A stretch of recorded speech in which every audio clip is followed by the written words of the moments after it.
You're listening to the Jiu Jitsu Lou podcast, and I'm Lou Temlett. I'm guessing you're having a good day because either you've been on the mats, considering getting on the mats, or maybe you're wanting to help as many people as possible. I'm so happy you're here listening or watching this episode. Please don't tap out before the end. When you want to build confidence and walk with your head held high, start training Jiu Jitsu. I'd like to welcome Natalie Day to my podcast. Hi Natalie, Hello. how are you? Hi Lou, it's lovely to be here, thank you. Oh, I'm really grateful for you being here, and I feel this is going to be a fantastic episode. I'm feeling the energy already of growth and confidence and all of the amazing things. So Natalie, tell me a bit about your jiu-jitsu journey for those that haven't already come across your brand and your kind of teaching. So I started jiu-jitsu around about the age of 31. I was a mum of two young girls. I was working in supported housing as a social worker, and I'd experienced a situation where I was attacked at work. And I was already not a very particularly confident person. And it just completely rocked me. And at the time, my children were training karate because my eldest had been bullied and I'd seen how she'd flourished. And so I went to the karate instructor and said, is there anything, that you could help me with? And he was kind of like, well, this isn't really going to help you much because in a self-defense situation, if you were to punch or kick somebody bigger and stronger than you, the chances of you doing any damage is very slim. Yeah. But there's this other thing that we do on the ground. And so I signed up.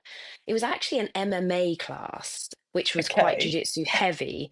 So I signed up for that and I did 6 months of MMA and jujitsu combined.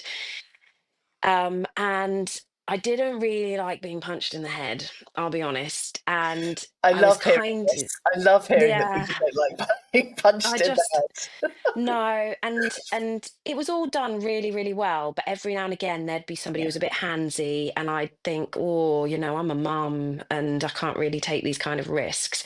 yeah, And then the class kind of graduated into jujitsu, and so it carried on from there. It wasn't easy to start with. I found it quite triggering. Having grown men sit on you, kind of sweating in your eyeballs, and we're all learning together. So I had a couple of yeah, hairy moments with other kind of white belt guys who were finding their way. I was super lucky that there was a lot of women training at the time because the women had kind of transferred over from karate. They were still training karate, but they'd brought jiu-jitsu into the syllabus. So I mean, that was so rare back when I started. yeah. But I had quite a good tribe of women back then, and then it just exploded for me really. And I remember having a conversation with my family just before I started training, Mm. saying, I'm really lonely.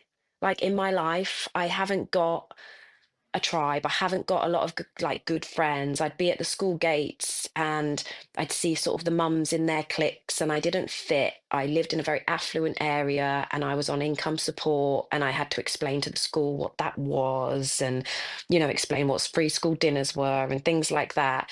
And so I didn't quite fit. And then I found jiu-jitsu and I found human connection as well. Oh, It was Natalie. beautiful. Oh, I kind of stuck for words because you kind of hit on something that resonates for me in terms of my story. Some of us, parents being at the school gate or in the school playground, waiting for the kids coming out of school and feeling like you don't fit in. You don't want to talk about the weather. You don't want to, do the small talk, but actually you want some meaningful connections that are long lasting and kind of people around you.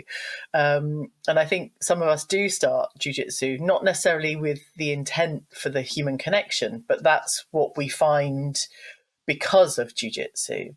Mm.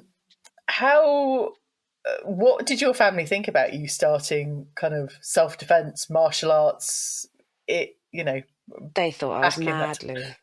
They thought I was mad. Like they got it for the kids because it's something kids do, right? They have Yeah, hobbies and they pick up. But I think my mum still thinks that I'm Ronda Rousey.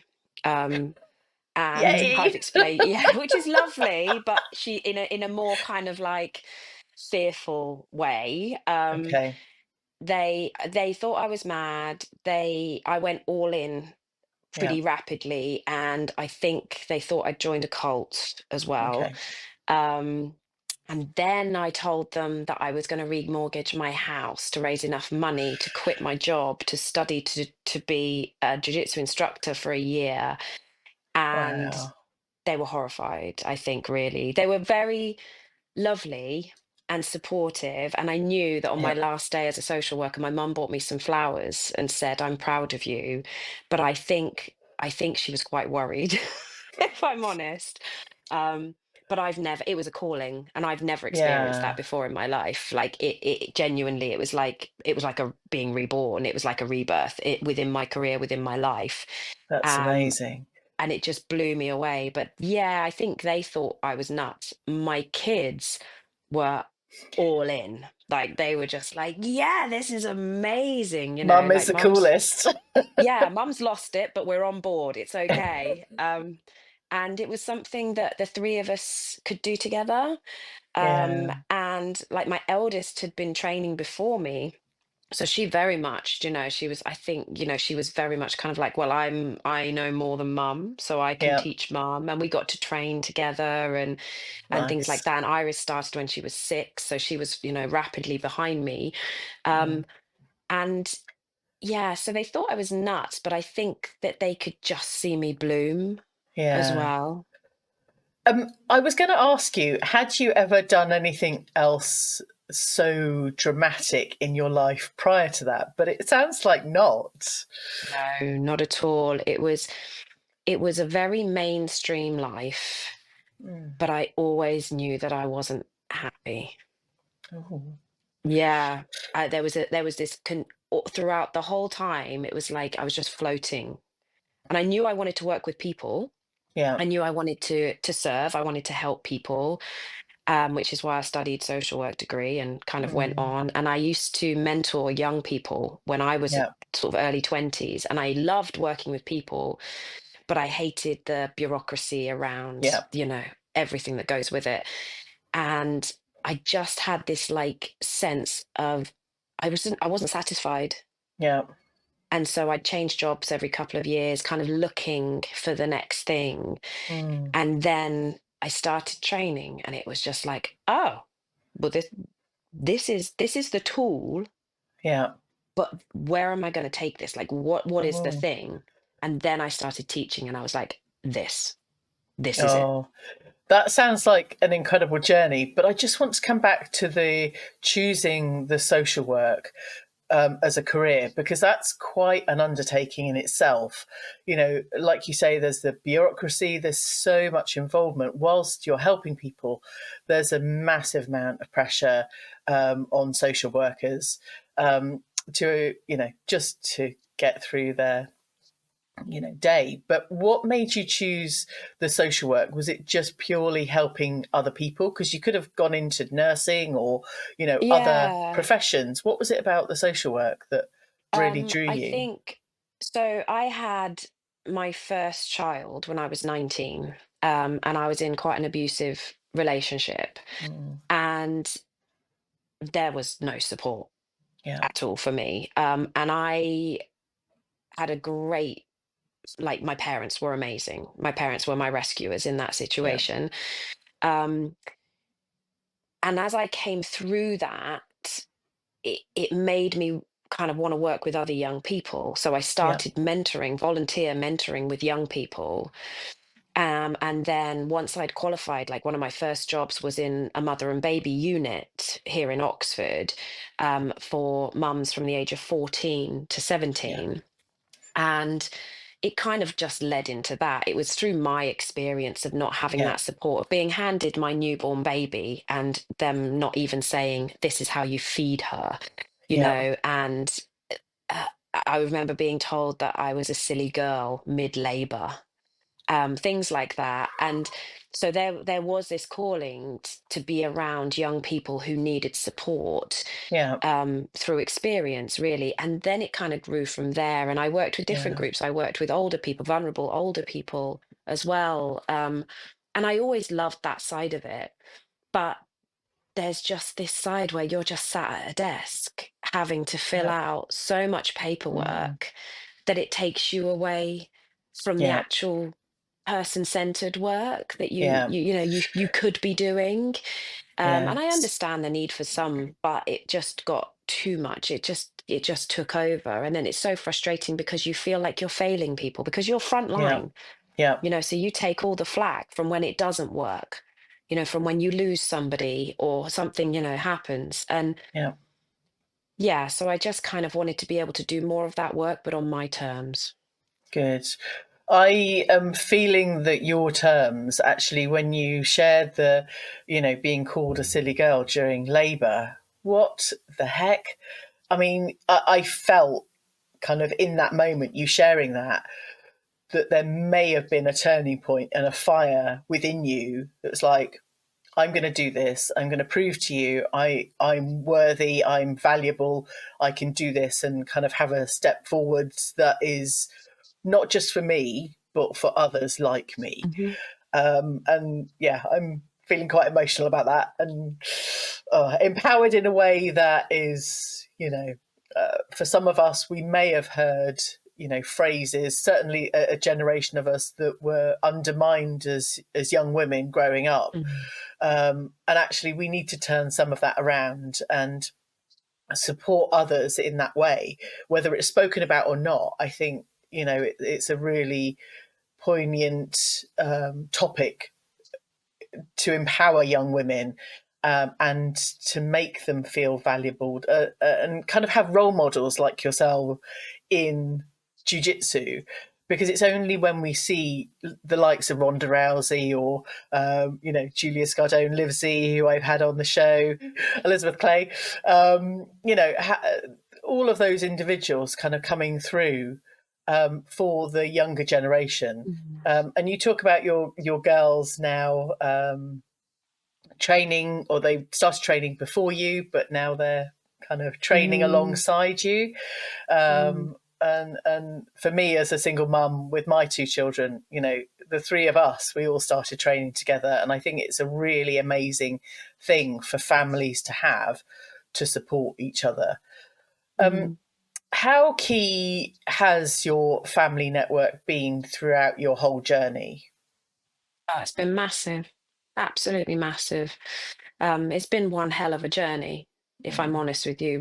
Loads and loads of ups and loads and loads of downs. And I think, like, without them, I probably wouldn't be here. I know that's a real cliche, but I don't think I would be as successful as I am Yeah, today without their backing, particularly Iris, my youngest, who still lives with me, and my husband, who really saw me through those kind of transformative pandemic yeah, years where I knew I had to, break out of a community that yeah, was no longer for me and do yeah, my own thing. And that's really hard when jiu-jitsu is yeah, illegal. So yeah, they have been absolutely amazing. And now my daughter's come in on the business. I was always hopeful that Iris would, but you don't want to be that pushy parent and you want to keep those other avenues open. Jess has gone off and has her own career. yeah, Um, but Iris is my wing person, and has so much fire and so much passion for jiu-jitsu that being able to share that with one of your yeah, children. yeah, And then obviously I have my other students. I have another apprentice as well, Andre, and being like his family, being able to share this journey with him yeah, is absolutely incredible. It's amazing who you meet, who you would never expect would be in your life to such a big degree. So yeah, like family, whether it's blood or not, is it's just such a special thing in this sport. yeah. I agree. Having my two children, but also, it's a family we choose to be with. Mhm. Maybe not day in day out for some of us, but maybe for some of us it is day in day out. And actually, we bring them into our space. Whether it's spoken things, or whether there's a sense and an understanding between individuals with the connection piece. For me, that's always the biggest thing, that you don't need to talk about your worries and your woes. We do build friends along the way, but actually there's an understanding that is mutual. Certainly for me, when I flow roll or whatever else, there's a really beautiful connection that you Mhm. know feels amazing when you experience that. It's primal. It's what Mm, we're meant to be doing. It's just been lost along the way. If we were still living in our tribes, we would be grappling yeah. because it's part of where we've come from. It's a part of our human Mm, contact. We wouldn't be sat talking to each other like this. yeah. It would be that, and I see that with the kids that I teach within families. You can immediately tell which children wrestle and grapple with their parents still, Yeah. and because they just come into it and they just get it. They're like, Yeah. oh, there's loads of people to do this with. How fantastic.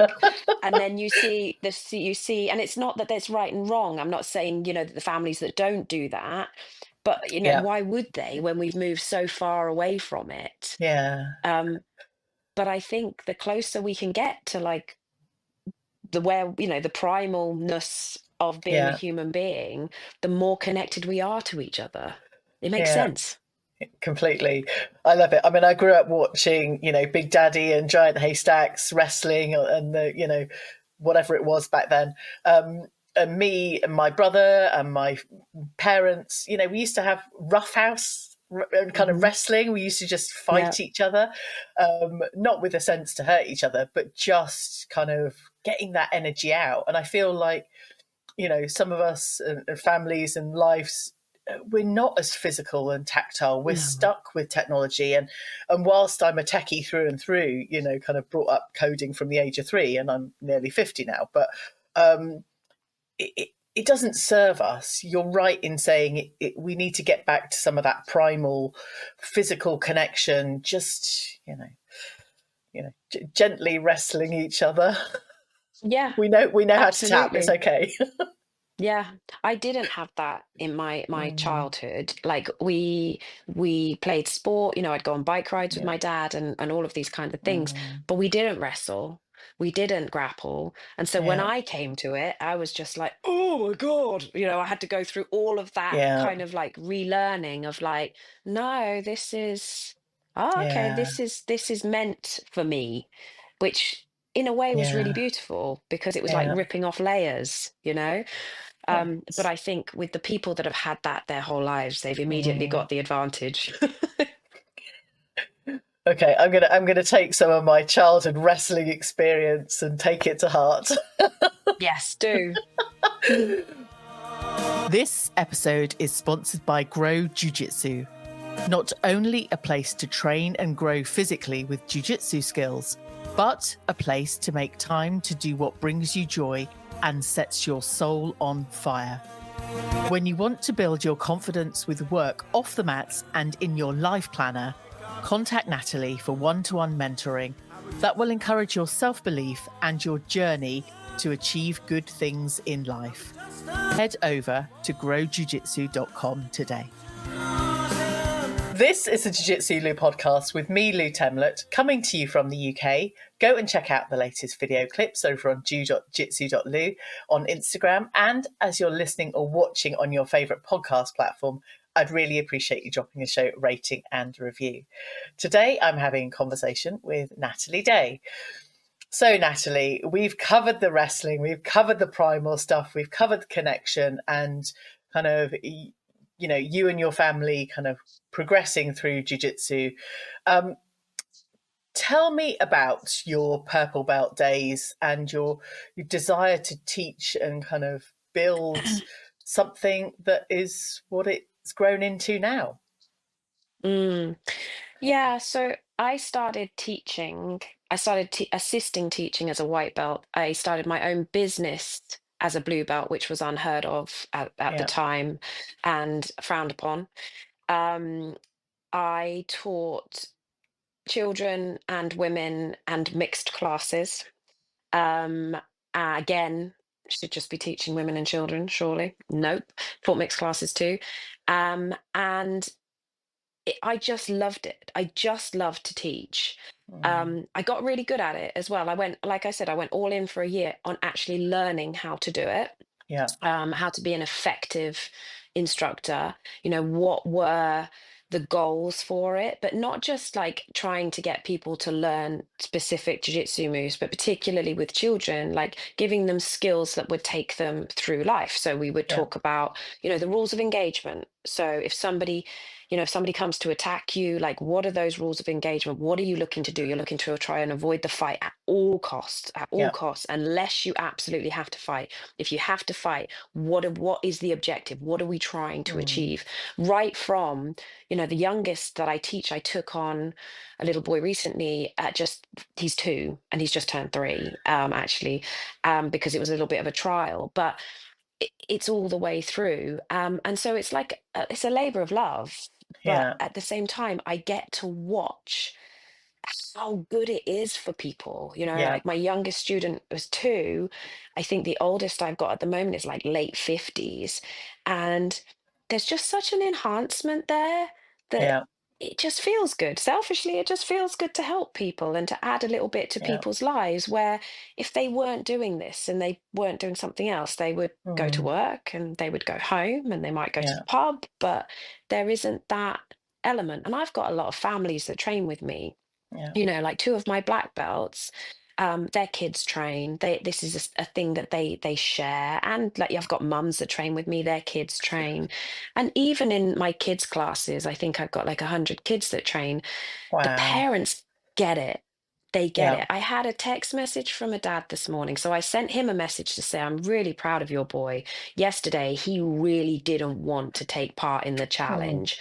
He was worried. He was scared.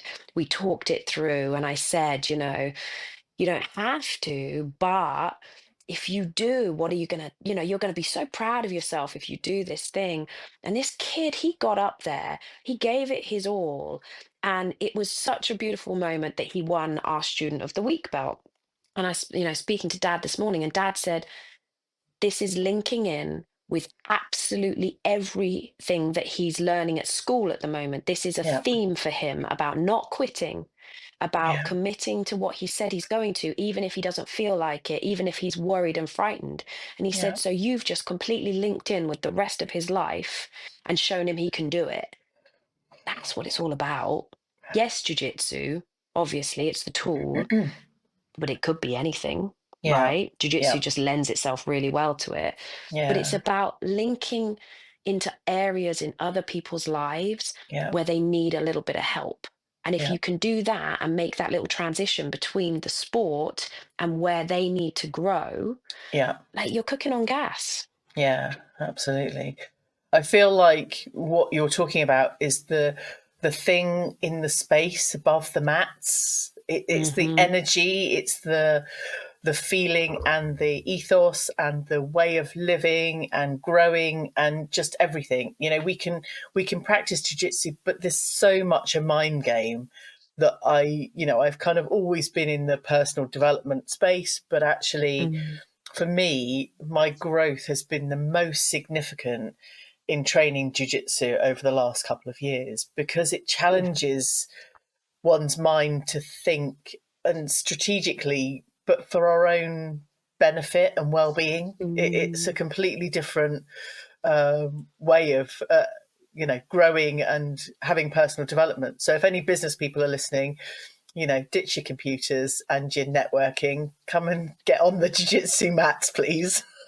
Yeah, absolutely. And that's not to say that it's this perfect environment and it's this perfect No. sport, because there's a lot of politics that go with Yeah. it, like with anything.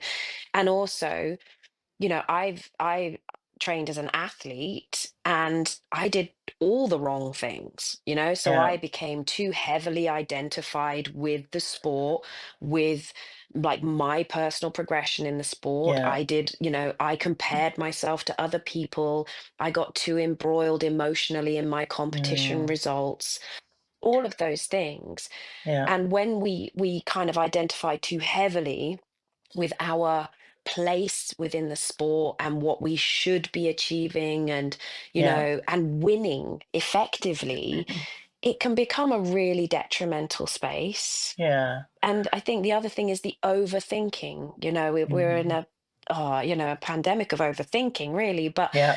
if you get too embroiled with it emotionally and you're Mm. analyzing everything, you know, it can become something that isn't healthy for you.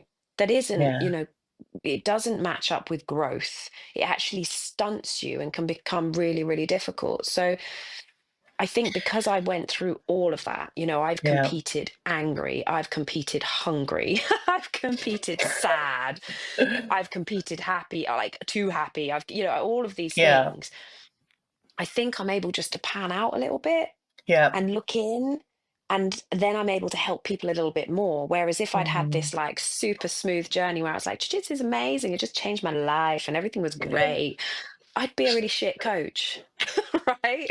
Whereas I think that because I've done a lot of wrong things, Yeah. I'm able to kind of see it Yeah. and sort of nudge people and go, oh, you know, this is where I was coming from. This was my experience. Yeah. Maybe if we can try and change the mindset around this a little bit, Mm. you're going to get far more out of it as Yeah. well. So you know, it's about taking the rough with the smooth. Yeah.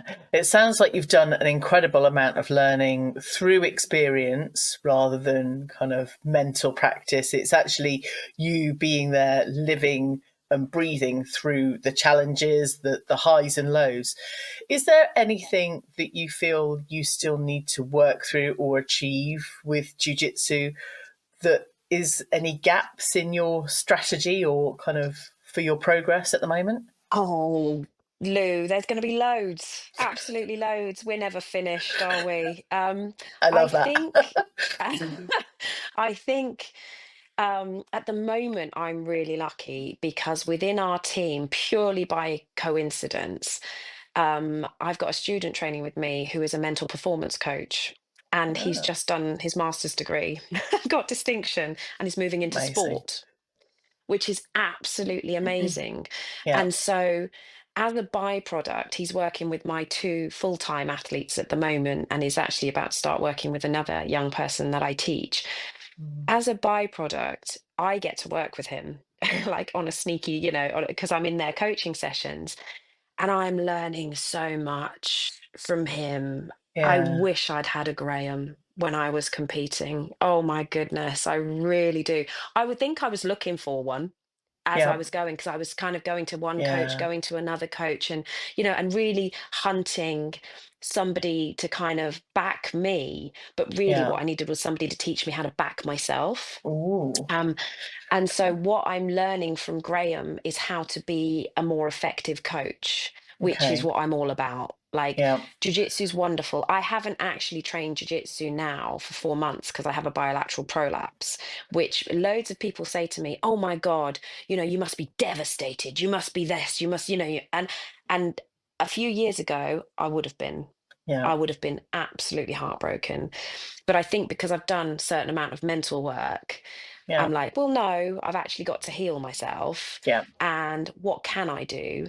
And what I've noticed is that my coaching's gone through the roof, um, which is where it's at for me. Yeah. You know, I'm not really looking to compete.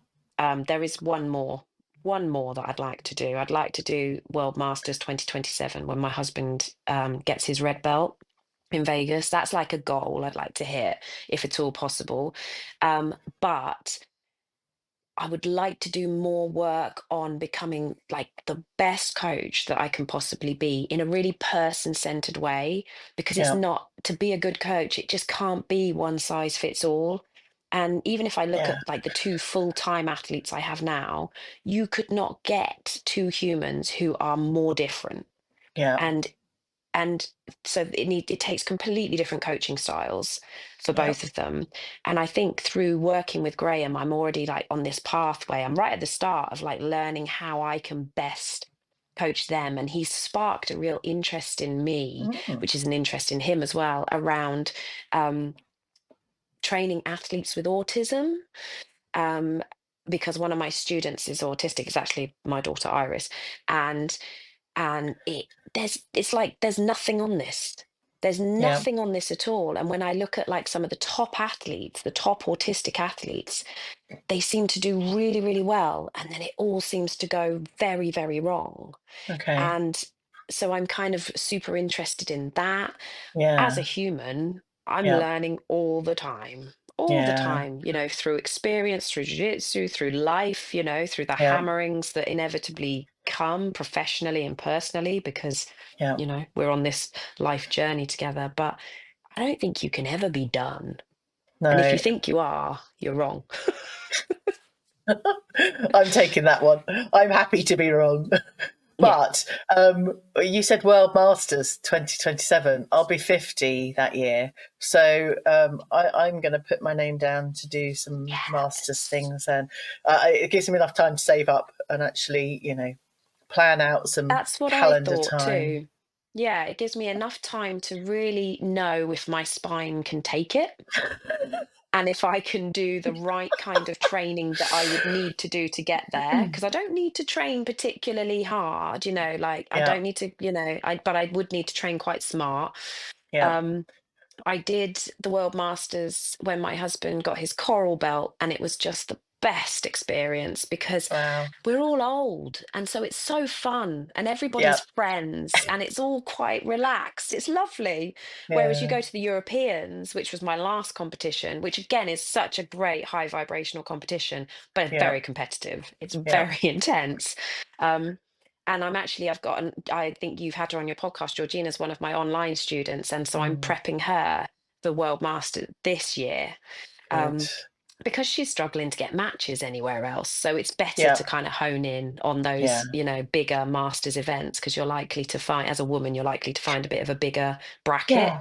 as well. So Yeah, yeah, I'm all I'm for the hoping to be Masters. able to. Well, I guess if I'm 50, is that Masters 5 by then, or not quite? Was it You're Masters challenging me 4? there into I my I'm IBJJF knowledge, I'm already which I don't Masters have. 4. Masters 4 took me through at 46 or 47. I think I'm still going to be Masters 4 because I think it's Oh, about yeah. 3 or 4 years per Masters block. I It think. is, yeah. You might Um, you might be master Okay, for, that's fine. I mean, yeah. as long as I don't have to drop to Masters 2 again. Whilst it was lovely, it's a real, you know, we're not 30 years old. No. We're not quite in that same bracket of mental strength, physical strength, all of those Mhm. other things. And actually, maybe if I'd found jujitsu, 10, 15, even 20 years earlier, it would be a completely different story. But No, as a you would have had woman. no one to fight because there was no women. Yeah.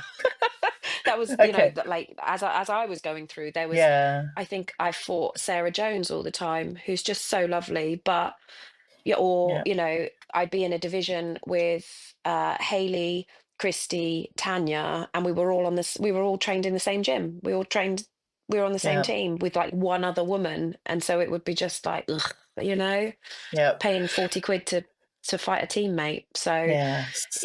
yeah, but I do think that if you can possibly find the tournaments where you are as Mm. closely matched as possible Yeah. and really hunt those out, it just stands for a better experience, doesn't it? Yeah. Absolutely. I'm always inspired by women in the US because it feels like, and I don't have any kind of facts to back this up, but there is, BJJ Betty, who I always reference. I will get her on the show at some point. But, starting at 54 and now she's, world masters, ranked number one, Master 7. Mhm. But there are just seems to be a flow of older women that are training jiu-jitsu in the US, and I just want more of us in the UK. We just need to boost up the Mm, the value that it gives to our independence, our confidence, our growth, just everything is, Mm, I mean, you would advocate as well, yeah, but 100%. And I think the gyms need to do a little bit of work on that, really, if I'm honest with you. I yeah, think like a lot of gyms in the UK need to make themselves a little bit friendlier in yeah, terms of masters and yeah, females, yeah, because the two go together. Because there's lots of issues that you have. Like running an apprenticeship, like I said, with a young man at the moment, and he's just done a module on perimenopause and menopause, yeah, which to some they would be like, "You're teaching an 18-year-old kid about this," and I'm like, "I am, because." He's got yeah, students of that age bracket. I want him to understand what they're going through. I want him to yeah, understand the impact that it has on their training. mm, It's really important. And I'm really lucky because he's like a sponge. So he's super open to it. And I know that he's taken it back into his yeah, family, this knowledge, and is now educating his parents, which is amazing. But yeah, if you've got like more knowledgeable instructors and yeah, like knowing the way training could be structured to really nurture yeah, those individuals, you would get more people training, and I yeah, love to see it. Like, yeah, um, Fion's mum, she's just such a sweetheart. She's so, so lovely. And she's just started training. I think she's 60-ish. Um, and she's just started training. And we kind of chatted a little bit online yeah, about her journey and things like that. And it's just so amazing to see somebody. And Jenny Briggs, my lovely, lovely affiliate, her mum's Sue. I think yeah, Sue, she's mid 60s, and those gyms are yeah, open and accessible. mm, And you can progress and you can be careful, you can avoid injury, all of yeah, those things, but still be tested and still get all of those benefits. I think if we all just worked a little bit harder, yeah, it would yeah. generate more. Yeah. I agree. I mean, whilst jiu-jitsu, there are a lot of young men kind of coming through, finding their own thing. At the other end, there's lots of women that want to do something or want to be part of something, or even kind of find themselves in a way that they haven't been able to because of responsibilities, because of life in general. All of us have so much, um, you know, work baggage, life baggage stuff. But I want to kind of reference back to the not thinking. Being a dancer, when I'm on the dance floor, I don't think. I'm completely in that space. But it's the same for jiu-jitsu. Mhm. You can't, there's no time to think about anything else. And when you think, I had a funny comment. I was thinking a lot in a sparring session the other week, and I I feel like people can see my brain working and my cogs ticking, and I'm going, okay, I'm trying to pass guard, and I don't know what to do next. But it didn't flow. It didn't have any sense of beautifulness about it. But if you take that thinking away and just move and feel the all the things, then it works really well. So I Mhm. think you know releasing all the thoughts, the baggage, the life, it's a great space, isn't it? It's incredible. And if you can find like a little trigger point that enters you into that flow state, you will get more out of it, mentally, physically, spiritually, but also your jujitsu will just start to get better as well. I think it's really important that when you enter a round, you bring intention, right? Because if you Mm, bring an intention, yeah, then you're heading in a direction, right? But once you start, if you can then go into the flow and not get tunnel vision with that yeah, intention, that's where the magic happens. And I see that a lot. And I think from coaching like top athletes as well, their very, very best performances are when they hit that flow state. yeah, They don't really need me at that point. Not really. It's only trigger words that, here, there, maybe I'm giving them the time, but I yeah, actually don't want to interrupt that flow. And yeah, they're the one who's fighting the match. They're the one, who are doing the thing. Um, and if you can get to a point where you are in control of initiating that flow state, oh my goodness, that's a whole other level. And it doesn't matter whether you're a white belt or a black belt, Yeah. that will enhance your abilities, your progress, but also just your enjoyment of it. Not easy, but there are ways. Thank you for sharing that. What's going through my mind? I recently had a conversation with Simon Morgan, who is a black belt, and he referenced my if thinking about training, starting training, whatever. But actually, if you have that intent and that I'm going to tap that person or I'm going to tap that, it gives you vision to get through that. And I was really pleased that he was kind of able to echo that back. But it's put me in a mindset of, yeah, I can tap this person. I mean, Mm. I might have to think about it all day before I go and train and spar, but that might work for some of us. Yeah, I think so. And I think that to take the pressure off yourself, that intention Yeah, can can literally be, um, this person's not going to choke me today. yeah, And you can strip it all the way back. Or, you know what, I've been drilling triangles. yeah, I'm going to really try to get into the triangle position, right? So that you don't yeah. laden yourself with, well, I'm going to tap that person. And that person might be, I don't know, like 17 years old, purple belt, 100 miles an hour. And you're like, today's the day you're going down. No, And seriously, then, that's never in my thoughts. no, no, no. But if you're like just a little bit Yeah, more, if you graduate, yeah, then the progress will come. And yeah, then eventually, when you do get that triangle position, you can give yourself a little like, look at you go. All right, got there. What's next? And build on it. nice. So you're Yeah, continuously having conversation with yourself about it. yeah. I like that. So much great advice. Natalie, we could talk for hours. I'd love to have you back on and talk about autism and training and, kind of that progress and growth. It feels like you've kind of captured something with actually autistic athletes do really well and then suddenly they don't. And what is it and how can we support them? Outside of my podcasting, I do lots of work with neurodiversity and disability, but actually observing and supporting them to be their best selves or to find their amazingness and just to keep harnessing it and growing it is just so important, for all of us as well. But knowing what we're good at to just keep going with that good thing. I think so. And I teach a lot of neurodiverse young people, Mm. teenagers.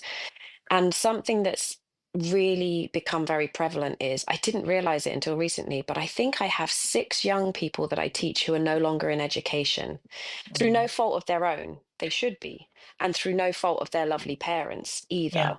But they've completely fallen out of yeah, education. And some of them are kind of working part-time, some of them are just kind of floating around, but they train all the time. They're yeah, super consistent. yeah, And because of this, I kind of sat down and thought to myself, well, what would really make a difference to the neurodiverse, but also the kids who just aren't, in the education system anymore? yeah, And next year, we've decided to roll out a gap year program for young people from the age of 16 to 18. So they have to have passed the GCSE bit. So we're yeah, not illegally taking them out of school and going, come and do jujitsu instead, because I wouldn't do that. I'm not a rule breaker. Um, and to give them a year where they go all in on themselves. So yeah, we train them technically in jujitsu. We train them mentally as well with mm, performance coaching. We do nutrition with them. We do strength and conditioning with them. And we do a little bit of soul work as yeah, well. And then they're given the opportunity. They have to go in on themselves financially. They have to go and make enough money to do it. But they are then given the opportunity to compete at the highest level. And it doesn't matter if they come to me as a 2-stripe white belt yeah, or, purple, brown, whatever they are. Mm. But we go as a team and they have this experience of the Wow. year. Because ultimately, if they go all in on themselves in all of these different elements, even if they never train jiu-jitsu again, Yeah. they know themselves. At this Mm. point in Yep. their lives, they know themselves as well Yeah. as they could possibly know themselves. They've had a huge amount of support Mm. as well through the difficulties, that wherever they go in life, they will have had this experience that they can carry with them. And you stand on that competition mat, Yep. ready to fight another human being. There is nothing like it in the world. And if you can make a young person as prepared, that like readiness is their superpower. If you can get them as ready as they possibly can be, whatever the result doesn't really matter. Yep. It's about the experience. Mm. If you can give that to a young person, I think you've changed the game for them. And so that's kind of where we're going next. I just am so keen to find out more information on the neurodiverse side of things to be able to support that particular group Yeah. as much as possible within that experience. So there's some learning to be done there. Amazing. Amazing. Natalie, thank you so much for joining me. How can people follow your journey and find out what seminars and all the other amazing things coming up? Yeah, It's mostly on the Instagram. So it's Grow Jiu Jitsu and Grow Events. Everything is posted on there, and a lot of like basic information on my website, which is growjujitsu.com. fantastic. Natalie, thank you so much. I hope to Thank be you, able to meet you Luke. in person soon. I'm Oh, sure it me can be too. arranged. Come and train. Come I and will. train. I will. Thank you so much. I hope you enjoyed this episode. Thank you for telling your friends about this show. And as soon as this episode ends, I'd really appreciate you dropping the show a rating and a review. Thanks again for listening. Catch you on the next episode of the Jiu Jitsu Lou podcast.